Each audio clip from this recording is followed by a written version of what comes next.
Terve ja tervetuloa seuraamaan taas uutta suunnistusvideoa. Viimeksi oltiin Ruotsissa metsäsuunnistamassa, mutta nyt tullaan takaisin tänne Belgiaan Asom-reissulle sprinttaamaan. Tässä lähdössä kesti hetki löytää lähtökartalta ja sitten vielä piti päättää reitinvalintakin ykköselle, mutta katsoin vaan nopeasti, että on melko samanmittaiset reitit, niin otin vaan arvalla sitten tämän vasemman. Ja tää oli vissiin jonkun metrin lyhyempikin.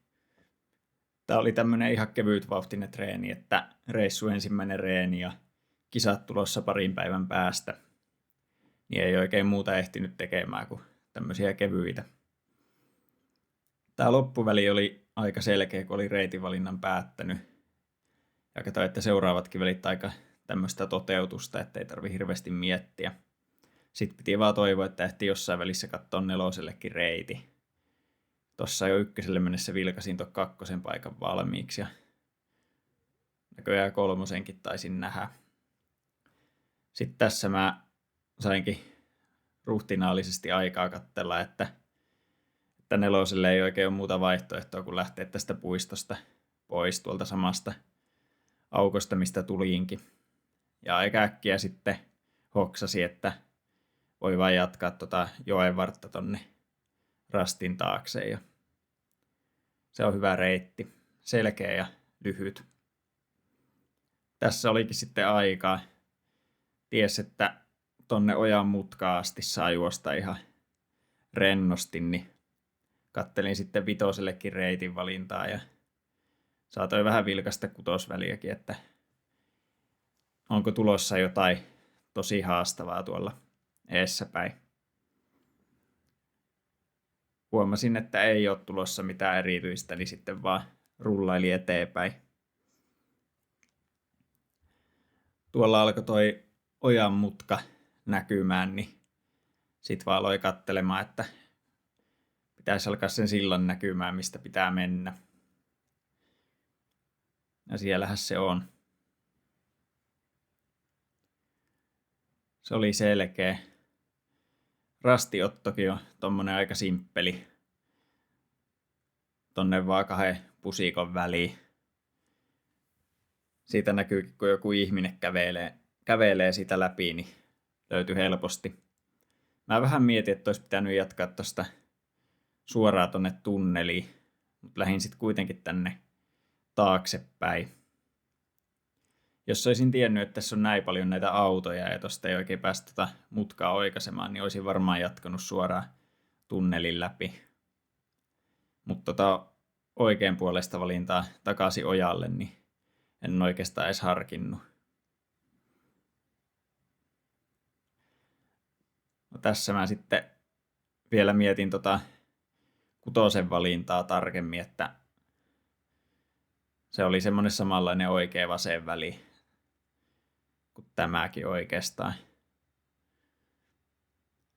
No ensin pitää toi rasti tuolta hakea, siinä oli jotain työukkoja hommissa.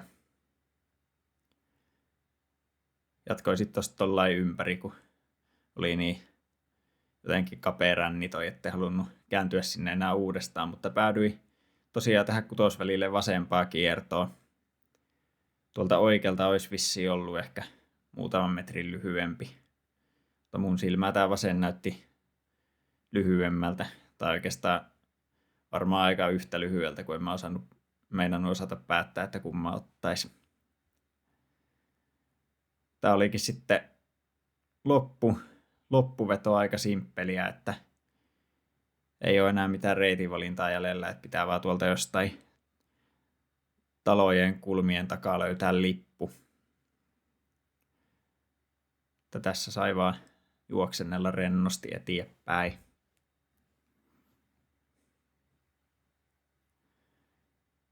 Tää oli jaettu vetoihin tää reeni, mutta sillä nyt ei sinänsä ollut tässä väliä, kun meni vaan kevyesti samaa vauhtia koko reeni. Tässä piti sitten olla tarkkana, että mikä näistä terasseista se on, minkä takana rasti on. Mutta lopulta sitten kuitenkin löytyi ihan hyvin. Sitten vaan samaa reittiä takaisinpäin ja maaliin.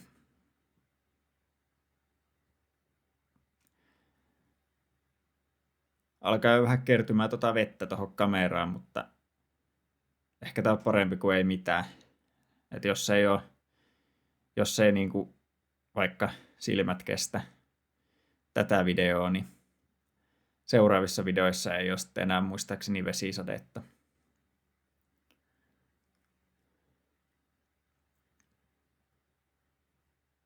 Siitä aikahyppy seuraavan vedon alkuun.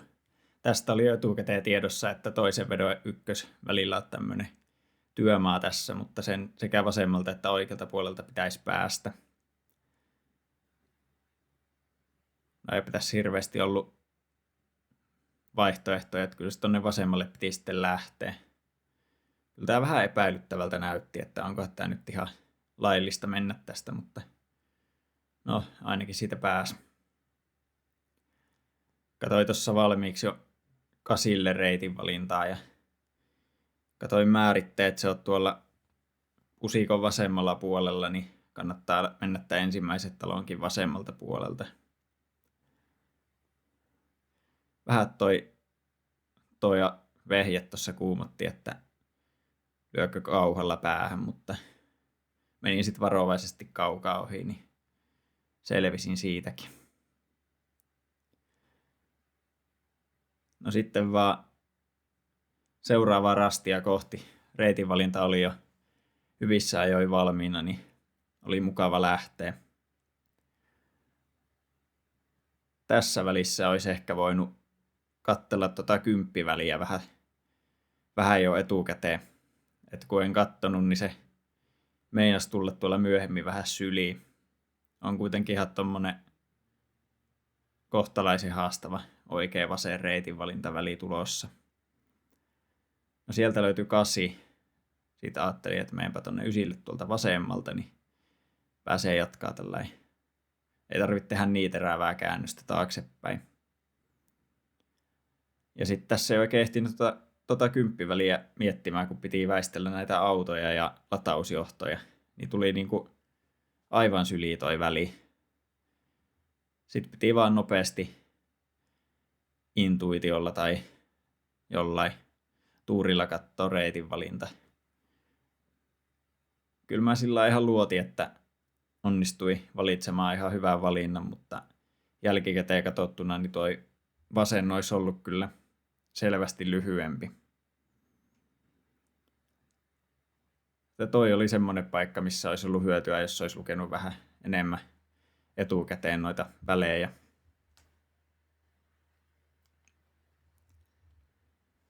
Kympille oli selkeä reitinvalinta, että sen ehti tässä hyvin katsomaan valmiiksi. Että ainut vaihtoehto on lähteä tuosta rastilta takaisinpäin.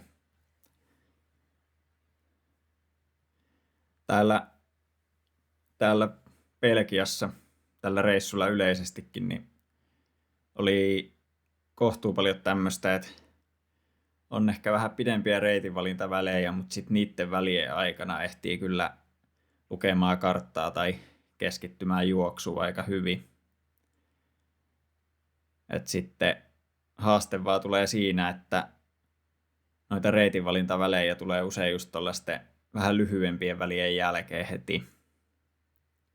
Että periaatteessa jos tykkäisi lukea tosi pitkälle eteenpäin, niin aina jollain edellisellä pitkällä välillä voisi katsoa jo seuraavan pitkän välin reitinvalinnan. Se voisi toimia ihan hyvin. Pitää ehkä joskus kokeilla, jos tänne Belgiaan taas palaa. Ja miksei palaisi, kun on EM-katsastukset ainakin ohjelmassa. No tossa oli vähän vaihtoehtoa, meneekö tuolta vasemmalta takakautta vai tästä suorempaa oikealta.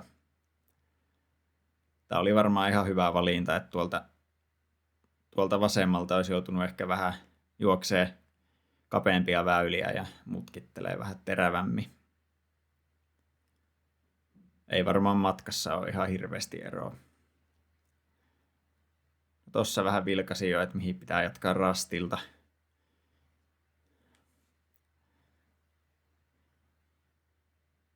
Tää oli selkeä väli, mutta sitten taas tämän selkeän välin jälkeen tuli tommonen väli, mikä tarjosikin vähän enemmän reitinvalintaa. varmaan oleellisinta oli huomata, että tuosta noiden talojen välistä ei pääse, kun se talo jatkuu siinä.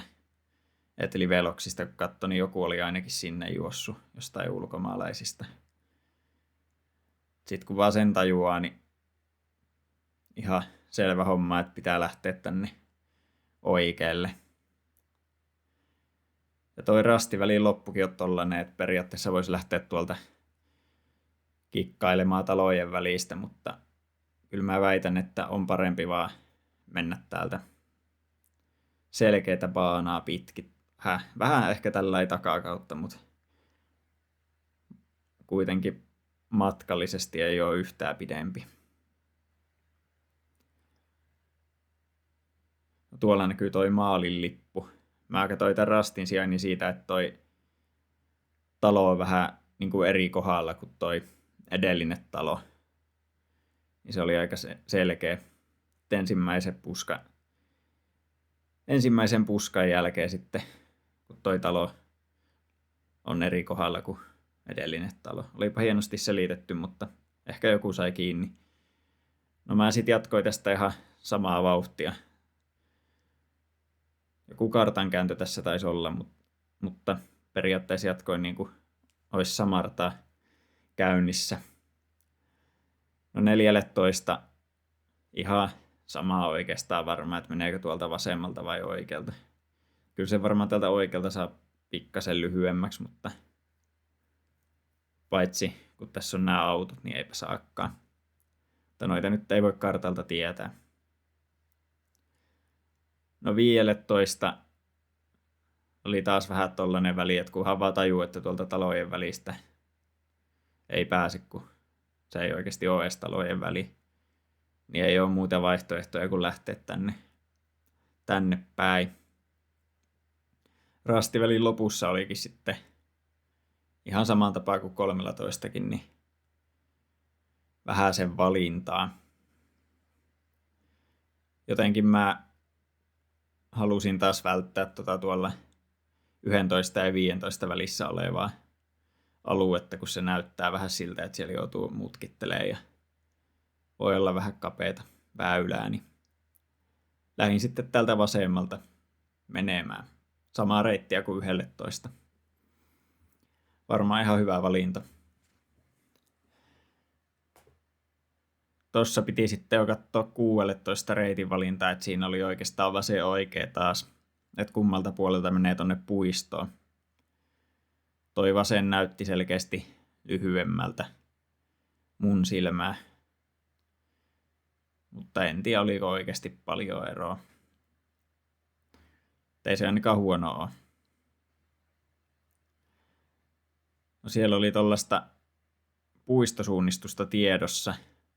Mulla oli jo tässä vaiheessa semmoinen fiilis, että varmaan se puiston jälkeen sitten taas jotain pidempää reitinvalintaväliä, mutta en sitten kuitenkaan alkanut kattelee sinne asti ihan hirveästi tässä vaiheessa. Nopeasti taisin vaan vilkasta, että ei sillä mitään ihan mahdotonta ole tulossa. No tässä piti sitten vähän aivoissa vaihtaa asetuksia tämmöiseen erilaiseen suunnistukseen.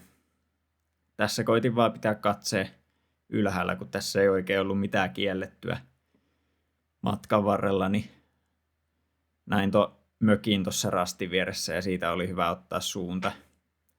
Mä olin jo etukäteen kattonut, että miten päin nämä perhoslenkit pitää juosta. Tässä Liveloksin kartalla ne on just toistepäin kuin mun kartassa. Ei tarvinnut sitten tuolla puistossa enää ihan hirveästi niitä numeroita katsella. Tietysti varmistin vielä, mutta oli niinku semmoinen mielikuva jo, miten päin pitää kiertää. Nämä kumpareet oli kyllä hyviä kohteita täällä, minkä perusteella pystyi suunnistamaan. Just vaikka tonne 21. Ja sitten tuolla 18kin on sama homma, että kumpareen perusteella vaan. 17 meni tämmönen tie, se oli selkeä. Ehkä pikkasen vaan meinasin kääntyä tonne oikealle menevälle tielle, mutta en sit kuitenkaan kääntynyt.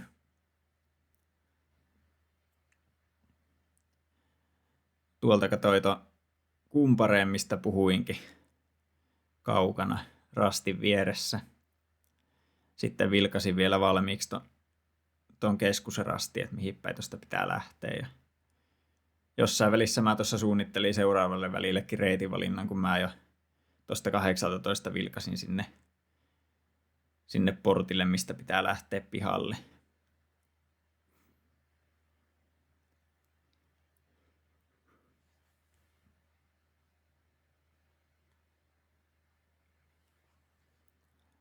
No tästä vaan samaa reittiä sitten ulos, tai ei oikeastaan ihan samaa reittiä kuin mitä tuli, mutta samalle portille.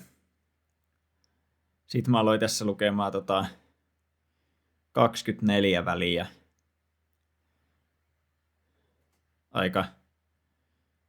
Tai en tiedä oliko liian intensiivisesti, mutta ehkä pikkasen väärässä kohdassa, koska mä jotenkin päässäni hyppäsin yhden risteyksen eteenpäin jo. Sitten tästä tajusin, että tuli käännyttyä kyllä liian aikaisin. No ei se mitään. Tossa oli toi vaihtoehtoinen reitti, niin pystyi pelastamaan. Ei joutunut kääntymään takaisin päin. Niin ei tullut sitten isoa virhettä tästä. Mutta vähän tommonen todella turha huolimattomuusvirhe. Kun ei toi 24 nyt edes ollut mikään niin erityinen väli, että sen takia olisi kannattanut pilata edellistä väliä. Tässä oli oikeastaan vaihtoehdot mennä vähän pidempää reittiä tuolta takakautta. Ehkä pikkasen sujuvammin, tai sitten tätä suoraan lyhyempää reittiä. Tämä oli niin selkeästi lyhyempi, että ei tarvinnut sitten lopulta kovin pitkään miettiä. Ruoho oli tossa aika pitkään, niin hakeutui ehkä vähän enemmän tonne betonipolulle, mitä olisi etukäteen suunnitellut. Mutta aika suoraviivaisen reitin tästä kuitenkin sai toteutettua, vaikka vähän kenkien kastumista pelkäskin. No mä olin jo tossa kattonut, että 26 on tommonen vähän erikoisempi väli. Ja tässä 25 mennessä mä sitten ajattelin, että joo, että kyllä se varmaan tuolta suoraa pujotelle on kuitenkin lyhyin. Ei ollut kuitenkaan ihan varmuutta siitä.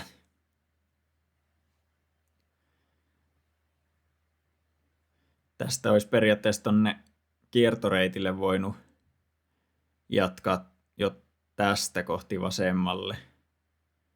Mutta lähdin sitten kuitenkin, oli vielä vähän niin kuin menossa tonne suoralle reitille. Sitten mä ajattelin, että jos toi sampo tosta lähtee suoraan, niin voisi kyllä lähteä kiertämään, että saisi vähän testattua, että kumpi on parempi. No, sampohan lähti, niin mä otin sitten kierro. Laitoin vähän vauhtia lisää ja ajattelin katsoa, että jos nyt ainakin vauhilla korjaamalla tää olisi ihan hyvä vaihtoehto. En mä siihen oikein uskonut, mutta pitää sitä aina kokeilla. No, tää oli sitten selkeetä. Enää yksi mutka jäljellä koko radalla. Jännitti vaan, että missä se sampo menee. Tuosta vielä vilkasin, jos näkyisi. Ei näkynyt.